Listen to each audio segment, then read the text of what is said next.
I was 18 years old when I got married. I belonged to a very conservative family, a Baloch family, where good daughters never say no to their parents.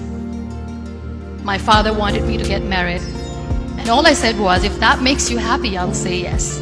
And of course, it was never a happy marriage.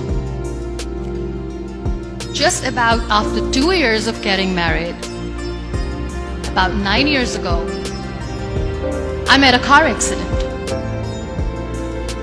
Somehow my husband fell asleep and the car fell in the ditch. He managed to jump out, saved himself. I'm happy for him. But I stayed inside the car and I sustained a lot of injuries. The list is a bit long. Don't get scared. I'm perfectly fine now. Radius ulna of my right arm were fractured. The wrist was fractured.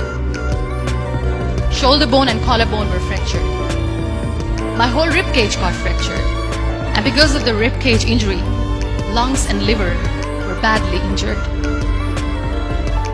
I couldn't breathe. I lost urinary bowel control. That's why I have to wear the bag wherever I go. But that injury that changed me and my life completely as a person and my perception towards living my life was the spine injury. 3 vertebrae of my backbone were completely crushed and I got paralyzed for the rest of my life. So this accident took place in a far-flung area in the outskirts of a very small province, Balochistan, where there was no first aid, no hospital, no ambulance. I was in the middle of nowhere in that hobbled car. Many people came to rescue. They gave me CPR. They dragged me out of the car. And while they were dragging me out, I got the complete transection of my spinal cord. I finally ended up in a hospital where I stayed for 2.5 months. I underwent multiple surgeries. Doctors have put a lot of titanium in my arm. There's a lot of titanium at my back to fix my back. That's why people in Pakistan call me the Iron Lady of Pakistan.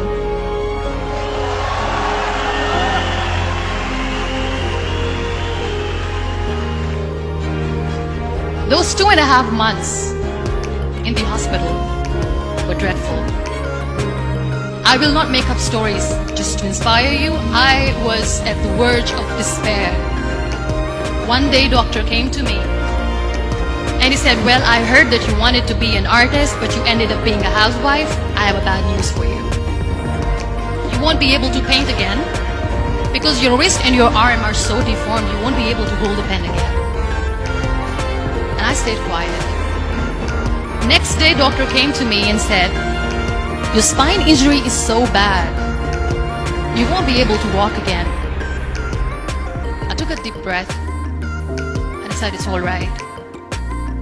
The very next day, doctor came to me and said, because of your spine injury and the fixation that you have in your back, you won't be able to give birth to a child again. That day, I was devastated. I still remember, I asked my mother, why me? And that is where I started to question my existence. Why am I even alive? What's the point of living? I cannot walk, I cannot paint, fine, I cannot be a mother. And we have this thing in our heads, being women, that we are incomplete without having children. I am going to be an incomplete woman for the rest of my life. What's the point? So my mother said to me, this too shall pass. God has a greater plan for you. I don't know what it is, but He surely has.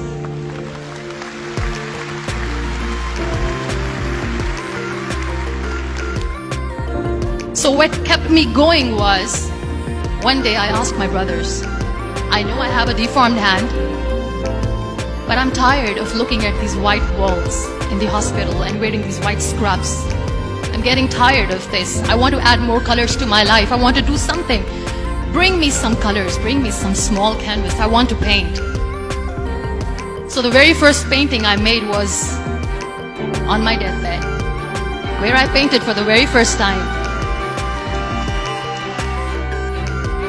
there were a lot of infections in my body, a lot of allergies. So doctors wanted me to lie down on the bed straight for not 6 months, for not 1 year, for 2 years.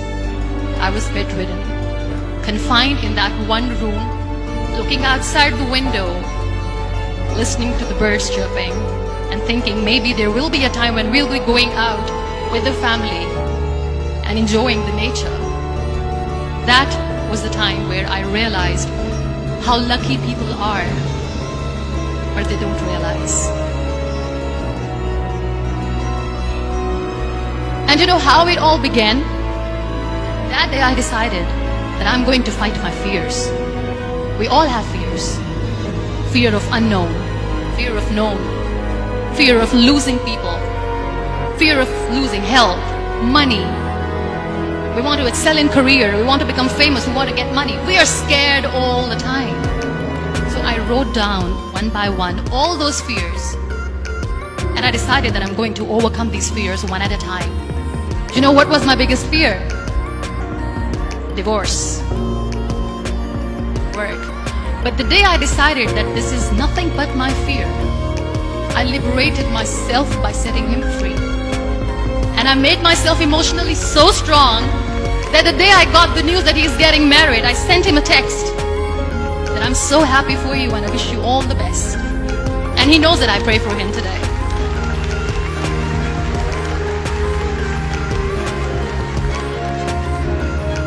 My biggest fear, number 2, was I won't be able to be a mother again. And that was quite devastating for me. But then I realized there are so many children in the world, all they want is acceptance. So there is no point of crying, just go and adopt one. And that's what I did.